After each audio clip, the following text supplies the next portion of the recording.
Hello, my name is Julie, and today I'm going to be talking about the books that I got over holiday break.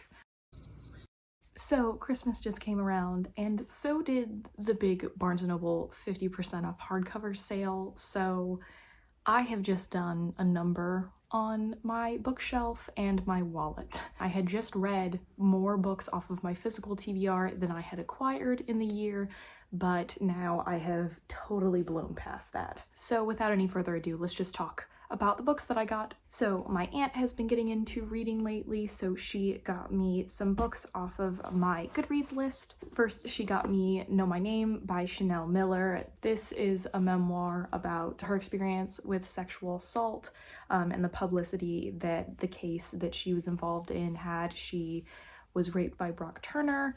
And this book has been lauded with how it has dealt with the subject and critiquing a society that thrives on rape culture. And this is a memoir that I've been wanting to read for a while, and even though I usually read nonfiction through audiobooks, I thought that this was probably one to read physically. So I'm very happy I got this. And the two of us share a love of Margaret Atwood, so she got me The Edible Woman. This is about a woman who begins to not be able to eat one thing and then anything, and then she feels like she is being eaten and just consumed by other things. I really enjoyed Cat's Cradle by Margaret Atwood, so I think that more of her literary fiction will do it for me, especially because I think the idea of combining women and the idea of eating, that has been something I've read quite a few times recently, and I've enjoyed it, which is such a weirdly specific thing, but it works. She also got me The Six Wives of Henry VIII by Alison Weir. This author was recommended to me by my Shakespeare professor when I wanted to learn more about the Tudor era, and Alison Weir is one of the foremost historians on. And then she got me Hairpin Bridge by Taylor Adams. This is the author of No Exit, which is one of my favorite thrillers of all time. So this is about a woman's sister drove off of a bridge. She thinks that the accident was not quite an accident because there are a lot of clues, like multiple 911 calls from the cell phone and a mysterious text message before she died that leads her sister to believe that it was not actually an accident. If this is anything like No Exit, this is going to be breakneck and super gripping. So again, excited. I'll say that for every single one of these. Then my best friend Avina, for our holiday exchange, got me a book based on my bookish zodiac. I made a bookish zodiac series on my Instagram with her consulting, and she picked out a book that matched me, and that was Belladonna by Adeline Grace. So this is a YA gothic sort of novel. I don't know if it's a fantasy or more of a magical realism, but basically this is about a girl who is investigating a murder at this creepy gothic manor, and also somehow comes across Death himself, and it seems like he starts to fall in love with her, which is such an interesting premise. And this cover is absolutely stunning, and look what it looks like under the dust jacket. Super excited. And then there's the books that my family got me. So we have Jade Legacy by Fonda Lee. I have read each of the books in this series in February, so I'm planning on finishing this up in just over a month. This is an urban fantasy that is about gangs in this Japanese-inspired city island.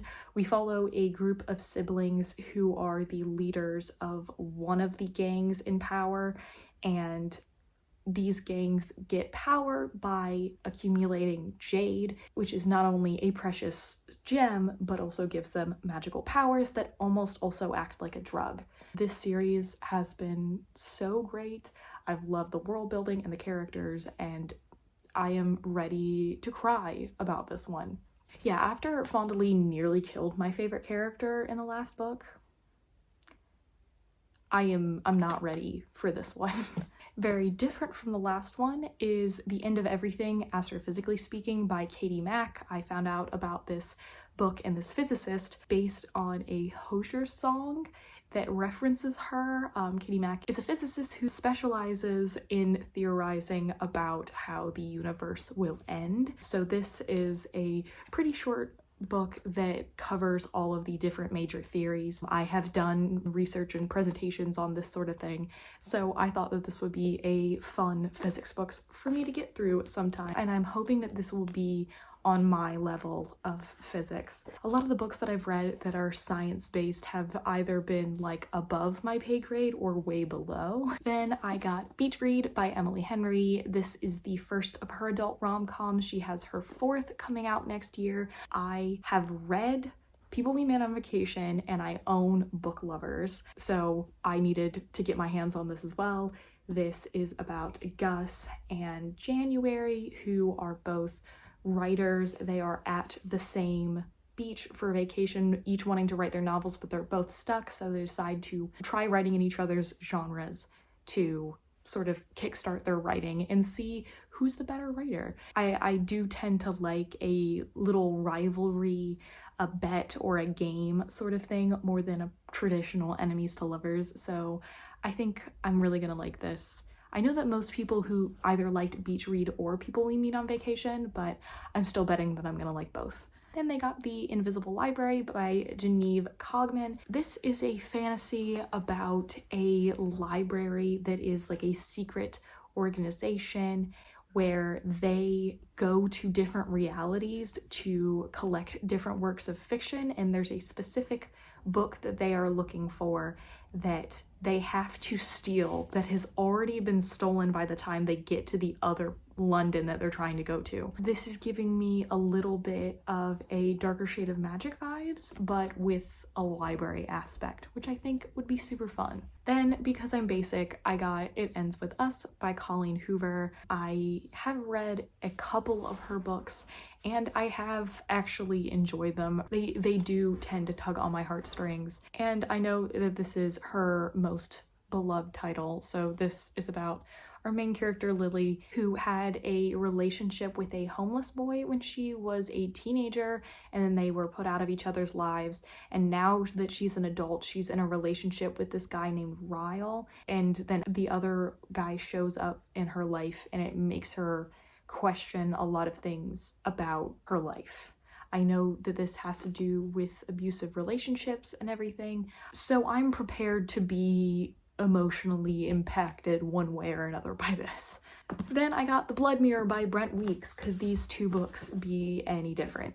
This is the fourth book in the Lightbringer series. This series is based on a magic system that is about the light spectrum, so different types of light can be drafted and created, and they each have different properties, and it's so fascinating. The series has really grown on me. The more I've read it, the more that I've liked it, and the last book gripped me, even though it had been so long since I read book 2, and these stakes have just been up to the nth degree. There are so many things that I absolutely could not see coming, and I've really become invested, particularly in a romantic relationship. The plot twist at the end of book 3, I don't know what's going to happen next, and I'm so stressed out, and I can't wait to read this so I can hopefully finish the series this year. Speaking of catching up on series, I got The Rhythm of War by Brandon Sanderson. I love Brandon Sanderson more than anything. I have yet to read Oathbringer. My plan is to read it in the first couple months of the year. I have prepared. I've read the novella, so I am prepared to read Oathbringer. And once I do, I can get to this guy. But this is the fourth book in the Stormlight Archives, where we live in this world where storms ravage the land all the time, and that has greatly shifted how this world is versus ours. And there were these godlike figures that millennia ago essentially resigned from protecting humanity from this great force that would come back again and again, and it appears that the time for the monsters to come back is now, and we do not have those gods anymore. And it is like the great fantasy series of our time. It is going to be up there with Lord of the Rings and Wheel of Time, and I can't wait to see the rest of this unfold. It's so good. And then I got Babel by R.F. Kuang. I have been dying to read this since it came out, but I wanted my own copy, and so I finally have it. This is a magical historical fiction that takes place at Oxford. At Oxford, our main character is a translator. I know that this deals with racism and prejudice within the academic circles and how our main character gets to rise up and sort of rebel. The little tagline is, can powerful institutions be changed from within, or does revolution always require violence? So I am ready to be absolutely blown away by this one. I really appreciated the Poppy War more than I particularly enjoyed it, but this one, I am ready to just give 5 stars. Ooh, I need to restack this. Oh no! And then there's the books that I got myself. So there were 2 books that I actually bought myself for a deal because I was getting other people presents, so I gave this to my parents to give to me, but they were just like, nah, it's yours, we'll get you Christmas presents. And those 2 books, first off, we have You Must Not Miss by Katrina Leno. This is a book that I have had as like a 5-star prediction for so long that I'm thinking maybe I'm hyping it up because I don't know that much about this book, just that I have loved Katrina Leno in the past, and this feels a little bit more like an A.S. King surrealist book, which is up my alley, or I think it's up my alley. And this is about our main character, Magpie. She is struggling after her parents split. Her sister has left, and she has been slut-shamed around school, particularly for something she didn't even do. And she takes solace in making up this world that she calls Near, and then it turns out that this world, she thinks she stumbled upon it in real life. I absolutely had to have this cover because it's the most beautiful thing I've ever seen. I mean, come on. And I also found Carrie Soto is Back by Taylor Jenkins Reid. Except for this one, I've read all of her recent releases since Evelyn Hugo, and I've been planning on going back and reading her backlist, but this is her newest release. This is another sort of historical fiction in her historical fiction world. This is about a tennis player, Carrie Soto, in the 90s, and it is, I believe that she is one of the daughters of one of Evelyn's husbands. I could be so wrong. I have loved all of the books that I've read from her, so I'm anticipating that this one will be just as great. And then we can move on finally to the Barnes & Noble sale. I kind of let myself loose on this one. Last year I didn't find that many things that I wanted, but this year I kept finding a million things. First off, they had their hardcover classics. I had to truly narrow this down to what I was thinking of reading sooner because all of these copies were so pretty. First I picked up Far from the Madding Crowd by Thomas Hardy. This is one that I've had on my radar for a while. This is about a woman who moves to the country to do farming, and there's interactions with several men. I've heard that this is romantic. It kind of just gave me a Jane Austen meets the Brontes vibe. And it has pretty high ratings, so I felt that this would be up my alley. So then I got Moby Dick by Herman Melville. My first and only pet was a fish, and I named it Moby Dick as a 11-year-old. So that's how nerdy I am. I always knew that I had to read this, and this copy has a bunch of whales on it, so had to do it. First couple pages of this, and it was actually really engaging. And maybe 2023 is the year I read Moby Dick? Who knows? And the last classic I picked up was The Count of Monte Cristo. This is my dad's favorite book of all time. I had just been kind of waiting for the right time to read it, but also finding the right edition to read. And I do know that this is the most popular translation of the text, and it has a good amount of introductory stuff, so I should have the right context for going into this, which I really appreciate in a classic. And then excitingly, there are the new books that I got. So the one that I'm probably most pumped for is ironically the one that I've already read, and that is Iron Widow by Shiran J. Zhao. So this is one of my favorite books that I've read this year. This is a YA sci-fi fantasy that is inspired by historical and mythical people in Chinese history. Specifically, our main character is based on China's only female emperor. I can't talk enough about how obsessed I was with this book, particularly the audiobook, and I found a signed copy. It was the only one that was there. Absolutely love this author. This book blew me away and I can't wait for the next book.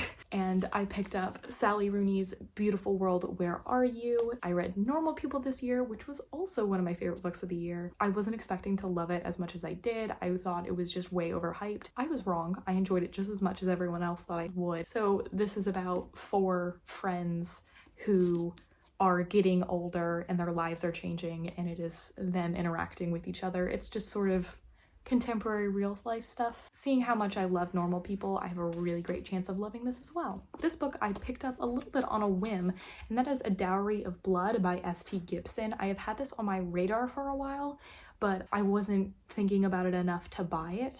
And then I saw it was a signed copy, so I picked it up. And I started reading the first couple of chapters of it. It's written in letter format, and like some of the chapters like just stop like mid-sentence, and I just found that writing style really engaging. This is about Dracula's wives. That's what I know about. Very ironically, I did put down actual Dracula from my classics pile, but that was not an engaging writing style. And then I picked up How High We Go in the Dark by Sequoia Nagamatsu. This is a light science fiction, literary fiction that takes place over hundreds of years. It is been pitched as being for fans of Cloud Atlas and Station 11. I really enjoy that sort of idea when it's something over hundreds of years and these people are connected but they don't know it. I think I have a really great chance of liking this. I again read a little bit of it, like the writing style. This plague from the Arctic gets unleashed over Earth, and that drastically shapes humanity. And lastly, if you are in my book club, this book you might want to keep your eye out for it.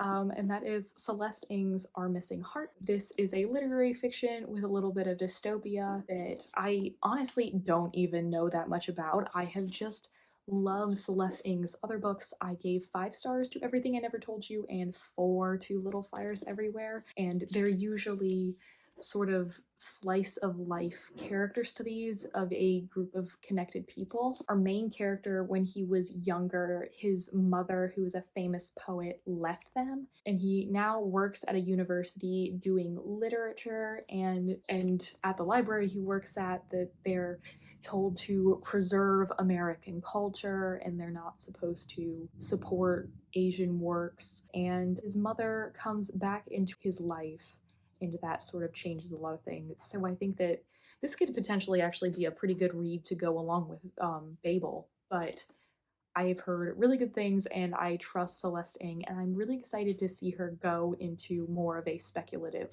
sphere. So that's all the books that I got over the holidays. Thank you so much for watching. If you've read any of these and think I would love them, please let me know. Let me know what you got over the holidays. I would love to hear about your book hauls. But thank you so much for watching. If you would like to follow me anywhere, including my book club, my link is in the description. And as always, I will see you in the next one.